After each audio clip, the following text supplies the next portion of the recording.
Hey everyone, hope you're having a great week so far. We're excited. It's week 1 of the college football season and the American Huddle is back. Alongside Andy Gresh, I'm Haley Outen. Andy, we have 4 straight days of college football to look forward to across this conference. How excited are you to see what some of these teams are made of in week 1? It's time to get it going. Some teams sort of limp in with their opponent, and then some teams are playing among the nation's best. So we've got it all covered here in the American in week 1. The American with some strong Power 6 opponents right out of the gate. So let's get right to it. On Thursday night, Cincinnati gets the action started off. They're hosting UCLA. The Bearcats found some success in Los Angeles last year, and that's also when they discovered their starting quarterback, Desmond Ridder. Yeah, and Ridder comes back with a bunch of experience. 26-17 was that final last year. You know, the offense in last year's game, Haley, held the ball for 34 minutes, and that's where having an experienced quarterback, I think, really counts. Ridder will understand much better how to manage the clock.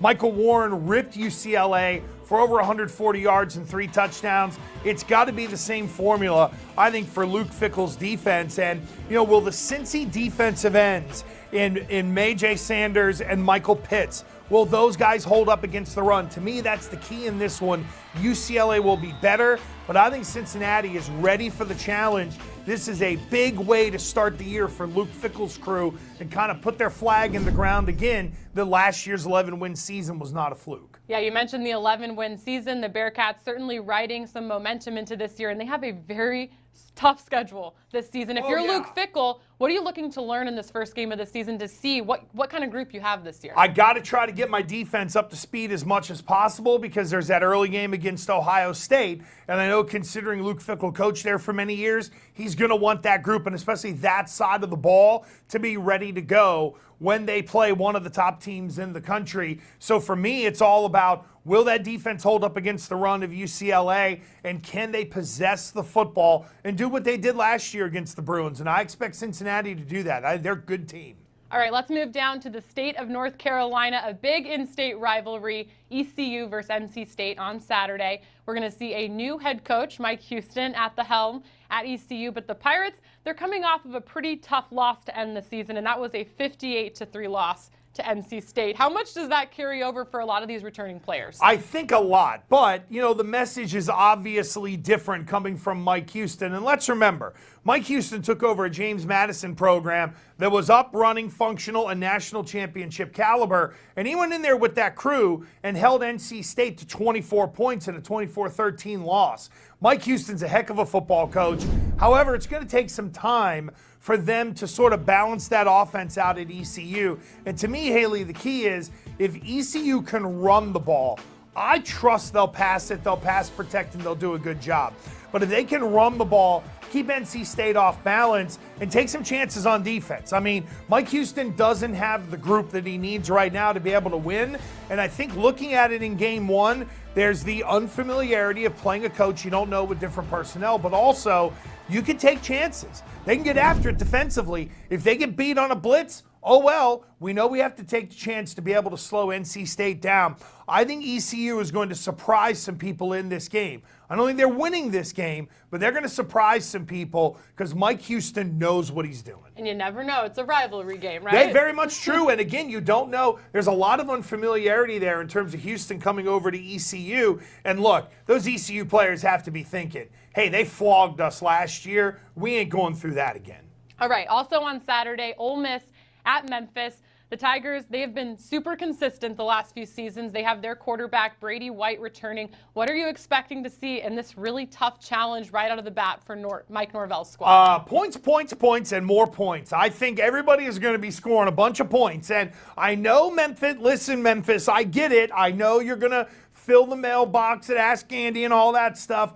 Listen, when your defense proves it, I will give them the appropriate amount of credit because we just have to be real about how this Memphis defense was last year. And Mike Norvell will tell you it wasn't good enough. We got to fix that side of the ball. But, you know, Ole Miss defense last year, last in the SEC in total scoring and total defense. So they don't come in. They basically, you know, these are two teams where the defenses are trying to say, okay, which one of us is going to sort of prove something to our coaching staff that we're not what we were last year. I just expect high flying, ton of points. This has got like 48-40 written all over it. And I think it turns into a complete shootout, or does Memphis find a way to hold on to the ball by running it? They had a great run game last year. They have to replace some of that running game. However, they got that O-line up front to be able to do it. So it'll be interesting to see which style wins out, but I'm thinking that there's going to be a bunch of points in this game. A game where we could see a lot of points as well might be Houston at Oklahoma on Sunday night, the primetime matchup. Dana Holgorsen at the helm for Houston, but more importantly, they return their quarterback, De'Aaron King, who was one of the best players and most exciting players to watch in the country last year. You know, and you put De'Aaron King and Dana Holgorsen in the air raid offense, and look out. And the thing is that this, you know, I really tried to think back to the quarterbacks Holgorsen had. The kid Will Greer last year at West Virginia, who's a really good player, got drafted by the Carolina Panthers, but he really wasn't a runaround kind of guy. I think that offense can add another layer to it for Dana Holgorsen because De'Aaron King is so good with his legs. But clearly he's going to have to throw the football accurately, and I think we have to be aware that De'Aaron King has gotten dinged up in the past, so you got to make sure to take care of him as well. Here's the good thing in terms of this matchup. Oklahoma's defense last year was last in NCAA football in pass defense. Now, I know they play in a league that's very pass-friendly, but 450 yards a game is a lot. So if you're Houston, you're licking your chops. And let's remember, when Holgorsen was at West Virginia, they were able to put numbers up against Oklahoma and give them a heck of a problem. So Holgorsen's got some knowledge of what they've got in terms of personnel and scheme. He's got De'Aaron King who can add something. The only bad part is Houston's got to replace Ed Oliver and 4 other starters. So to your point, Haley, probably another game where we're going to see a bunch of points. But I think, to me, Oklahoma-Houston is one of those, whoever's got the ball last is going to win the game. All right, let's take a look at Friday. A couple of other power matchups. Wisconsin at USF. The Bulls lost 6 straight to end the 2018 season. How do you expect them to get started here in 2019? Well, it's control the football with a new offensive coordinator in Kerwin Bell. He's going to want to sit on the ball so it keeps your defense off the field, or at least keeps them fresh.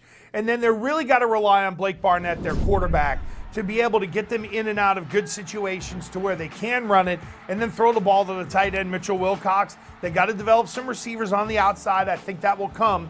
I like that there's a new voice at USF offensively, because to me, Charlie Strong can coach that defense up, and I think he'll start to get them right. But this is a big challenge against the Wisconsin team that is normally corn-fed, big on the lines of scrimmage, and they've normally got a running back that is really tough to be able to bring down. You throw into the mix, they can throw in a true freshman quarterback, Graham Mertz. That's a variable that's going to be tough for Charlie Strong to prepare for. I think USF's got a big challenge on their hands, but can they start to show us that their defense is better off of what happened last year? What are you expecting to see from Tulsa at Michigan State also that evening? Well, it's one of those deals where if you're Tulsa, throw the kitchen sink at them, number one, and you know how Michigan State's going to want to play. They want to run the ball, they want to slow it down, they want to play defense, and if you're Tulsa, I know they can go in there, and I think they can go in there and run the ball reasonably effectively. The question is, what are they going to get out of the quarterback spot, and can they throw it enough to keep Michigan State off balance? If they can't balance the offense, this could be a real long day for Tulsa. If they can balance up that offense, they're going to give Michigan State all they can handle because they can make explosive plays. All right, let's talk SMU. They take on Arkansas State. Head coach Sonny Dykes announced Texas transfer Shane Buechele as the starter, and pretty unique because right off the bat, it's a strong sign that his team really respects him because they elected him to be a team captain this year. Which is pretty amazing to walk in the door and be a captain. You and I were both athletes. That wouldn't have happened in our day, I don't think. But it goes to show how much quarterbacks can really carry in terms of cachet in that locker room. SMU's got a dozen transfers. So to me, when I look at SMU, I see this. There's talent coming in. There are guys coming from different places. How quickly can Sonny Dykes sort of melt them all together and make them work seamlessly? That's going to be the big challenge for him. And look, at Arkansas State, there's going to be a lot of emotion on that side. Their coach, Blake Anderson, he lost his wife, Wendy, to cancer recently. Blake Anderson took a leave of absence. So you know there's going to be a ton of emotion surrounding that team, and SMU is going to have to fight that off really in the first quarter. But I think once they do and settle it down, the fact that Buechele's got some experience is going to go a long way to sort of helping them get through that first quarter, and then SMU offensively will maybe be able to turn on the Jets and get themselves a victory against a team that they are better than. But you can't figure out the emotional part. Yeah, SMU certainly with some playmakers surrounding Buechele, so should be helpful here early in the season. All right, FIU at Tulane Thursday night.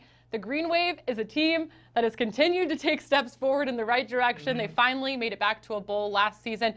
But this is a test right out of the gates. Oh, I would agree. And look, FIU is one of those schools where they're kind of flying under the radar a little bit. They've played up against some opponents, and I think they will here against Tulane. From the FIU standpoint, this is their only P6 game. So they're going to look at Tulane as this is our big fish. Then we can sort of, figure out what's going on in our conference. Here's the thing. Quarterback Justin McMillan returns for Tulane. And my biggest beef about Tulane was balance out that offense. You run it for 225, you throw it for 225, you're going to beat a lot of teams. I think Tulane has the ability to do that. Here's the one thing I do know, Haley. Tulane, for my money, has the best pass rush in the American Conference. That will show in this game against FIU. Let's talk the back-to-back conference champs, UCF. All right, Gresh, here's the situation at quarterback. Mackenzie Milton doing well, but still recovering from that season-ending knee injury just last year. His backup, Daryl Mack Jr., suffered an ankle injury in the offseason, so he's not expected to be back until a little bit later this year. So finally, head coach Josh Heupel announces Notre Dame transfer Brandon Wimbush as the starter. This is their third quarterback in the last 4 games. What are you expecting to see? I'm expecting the UCF offense to play to the same level and standard that Josh Heupel would expect if Milton or Mack were in there. Look, this is a guy who was a part of that whole quarterback shell game that goes on now where I'm not the starter here, let me transfer to somewhere else. And I think UCF is fortunate to have a player this talented, this deep into their roster. Normally you lose 2 starting quarterbacks and you got a problem. But I think Wimbush will do a good job. And look, at the end of the day, it is Florida A&M, and with all due respect to them, UCF should probably steamroll these fools. And I would think they could run all over them if they need to. So maybe they ease Wimbush into it a little bit. But for UCF, their offense goes, baby. And to me, it doesn't matter who the pilot is. They're going to go, and they're going to do what they do and do it well. Gresh, as you know, we have spent a lot of time talking about UCF, especially these last couple of years. And for UCF fans, they've become pretty accustomed to perfection. The Knights losing just their first game in 2 years in the Fiesta Bowl last season. Clean slate now. What's a realistic expectation? I think the realistic expectation is to get back to a New Year's 6 game. I mean, they're that good. And look, when you have the kind of success that they did, I mean, remember, it's just a couple years ago, they won 0 games. It's amazing to think where they were 4 years ago. They were the doormat of college football. Now they have a chance for a 3rd year in a row to go to a New Year's 6 bowl and maybe crash that college football playoff party. I like them a lot. I think they're at least a 10-win team, if not an 11-win team, and there's a chance they could go on another run. They're the class of the American. I expect them to be great again this year. All right, a few FCS games closing out week 1. Andy, we have Wagner at UConn, Bucknell at Temple, and Holy Cross at Navy. What can these 3 teams get out of week 1 as they gear up for the rest of the season? I think for UConn, it's let's get off on the right foot. It was just a terrible season for them last year. Overpower a team and get a win at home and get your fans feeling positive about the program. In terms of Bucknell and Temple, first game for Temple coach Rod Carey, so I think there'll be a heightened sense of awareness that we have the ability to overrun this Bucknell team, and I think Temple will do that in all 3 phases of the game. And Isaiah Wright, I expect to have a big game. And then finally, Holy Cross at Navy.